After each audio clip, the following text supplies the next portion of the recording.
आपकी सफलता पूरी तरह से आपके हाथ में नहीं है। हम अक्सर यही मानते हैं ना कि सफलता सिर्फ कड़ी मेहनत का नतीजा है। लेकिन आज हम देखेंगे कि कैसे किस्मत और जोखिम ऐसे छिपे हुए बल हैं जो हमारे हर परिणाम को नियंत्रित करते हैं।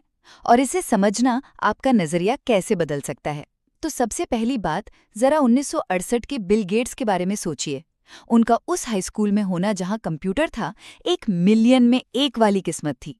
लेकिन वहीं उनके उतने ही होशियार दोस्त केंट इवांस का एक पहाड़ चढ़ने की दुर्घटना में मारा जाना, वो भी 1 मिलियन में 1 वाला जोखिम था। अब आप ही सोचिए, क्या हम सफलता का पूरा श्रेय सिर्फ टैलेंट को दे सकते हैं, जब किस्मत और जोखिम रातों रात आपकी जिंदगी की दिशा पलट सकते हैं।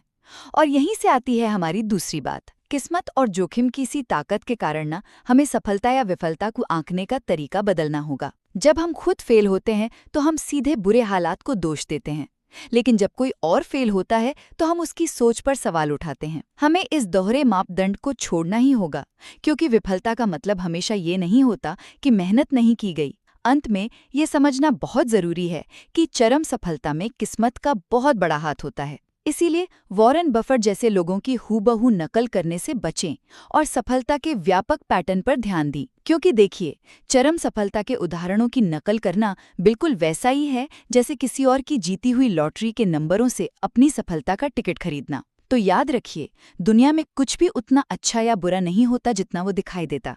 इसलिए अगली बार खुद को या दूसरों को आंकने से पहले किस्मत और जोखिम के इस अदृश्य खेल को जरूर याद रखें।